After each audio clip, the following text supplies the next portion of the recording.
శుభోదయం. నమస్తే అస్తు భగవన్ విశ్వేశ్వరాజ మహాదేవాయ త్ర్యంబకాయ త్రిపురాంతకాయ త్రికాలాగ్నికాలాయ కాలాగ్నిరుద్రాయ నీలకంఠాయ మృత్యుంజయాయ సర్వేశ్వరాజ సదాశివాజ శ్రీమన్మహాదేవాయ నమః. ఈనాటి విశేషం సోమవారం శివారాధన. అట్లాగే చతుర్దశి తిథి.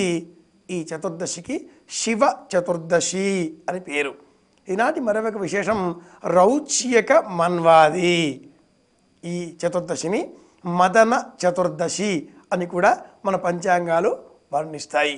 ఈనాటి మరొక విశేషం కర్దమ క్రీడ. ఇన్ని విశేషాంశాలతో కూడుకున్న ఈ రోజున మనం శుభదినం అనే మన కార్యక్రమంలో ముందుగా సోమవారం శివారాధన గురించి కొద్దిగా మాట్లాడుకుందాం. శివానుగ్రహం అత్యంత సులభంగా అందరికీ లభించేటటువంటి వరం. శివుడు బోళాశంకరుడు అనే ప్రశస్తి పొందినవాడు. సోమవారం నాడు నమశివాయ నమశివాయ నమశివాయ అనే పంచాక్షరిని జపం చేస్తే మన పెదవుల పైన ఎప్పుడూ చిరునవ్వు తాండవించే విధంగా వరాన్ని అనుగ్రహిస్తాడు. ఆనందంగా ఉండాలి అంటే కొన్ని సూత్రాలు ఉన్నాయి. అందులో ఒకటి ఎప్పుడూ చిరునవ్వు నవ్వుతూ ఉండడం. రెండవది ఏ విషయం గురించి అయినా కూడా ఎక్కువగా ఆలోచించకపోవడం. 3 దేని గురించి ఎక్కువ కాలం జ్ఞాపకం పెట్టుకోకపోవడం. 4 ఎవరి నుంచి ఏది ఆశించకపోవడం. 5 తన మీద తనకు సంపూర్ణమైన విశ్వాసంతో ప్రవర్తించడం. ఈ 5 లక్షణాలు ఎవరిలో ఉంటాయో వాళ్ళు నిరంతరం శివానుగ్రహం కలిగిన వాళ్ళే అని మనం చెప్పుకుందాం.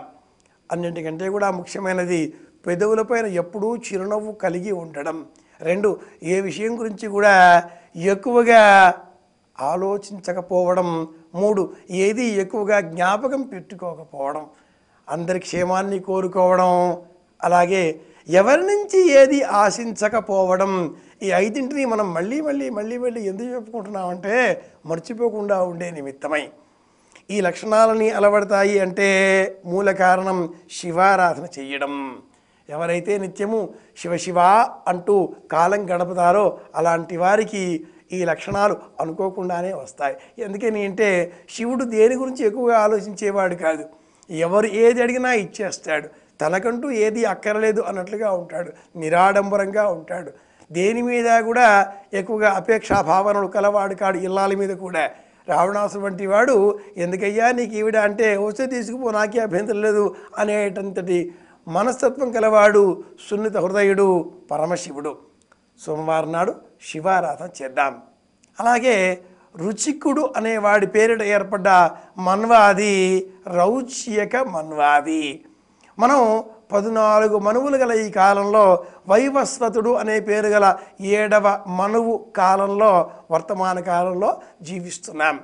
ఈ మనువులు 14 ప్రజాపతులు, మనువులు, యుగములు ఇవన్నీ ఏర్పడ్డటువంటి రోజున 96 ఉన్నాయి. ఈ రోజులు మన పంచాంగాలలో ఉండే వివరాలకు అనుగుణంగా ఈ 96 రోజులకు ప్రత్యేకించి షణ్ణవతులు అని పేరు. ఇలా ఈ ప్రత్యేకమైన రోజు వచ్చిన రోజున ఈరోజు రౌచ్యక మన్వాది కనుక ఈ రోజున మనం నీటితో నింపబడినటువంటి బిందె లేదా కుండ దానిని దానంగా ఇవ్వాలి. అలాగే ఈ రోజున ఈ కాలంలో లభించేటటువంటి ఆమ్ర ఫలములు మామిడి పండ్లను దానంగా ఇవ్వాలి. ఇలా దానంగా ఇచ్చినందువల్ల మనకు ఆరోగ్యం చేకూరుతుంది, ఆనందం చేకూరుతుంది అని సంప్రదాయం చెబుతుంది. ఈనాటి మరొక విశేషం మదన చతుర్దశి. ఈ రోజున భార్యాభర్తలు అన్యోన్యానురాగ దంపత్య సంబంధాలన్నీ కూడా బాగా ఉండాలి అనే కోరికతో శివపార్వతులను అర్చించాలి. మన్మథుడు శివుని కారణంగా దేహం కోల్పోయాడు. కానీ ఆ మన్మథుడి కారణంగానే మళ్ళీ పార్వతీదేవిని తన అర్ధాంగిగా చేసుకోగలిగాడు. అక్కడ సతీదేవి లేదా మళ్ళీ జన్మించింది పార్వతిగా, పక్కనే ఆసీనురాలైంది. మళ్ళీ పక్కన ఉన్నదా అంటే ఎంత అవసరమో అంత మేరకే. మళ్ళీ ఆయనకు సంబంధించినంత మట్టుకు భృంగిరటి తదితర దేవతలంతా కూడా యోగ సువాసన గలవాళ్ళు. యోగ వాసన గల వాళ్ళకి పార్వతీదేవితో పని లేదు, కేవలం శివుడితో మాత్రమే పని వాళ్ళకి. శివుడు పార్వతీదేవి కోరిక మేరకు ఆ తర్వాత తన శరీరంలోంచి అర్ధ శరీరాన్ని అనుగ్రహించాడు.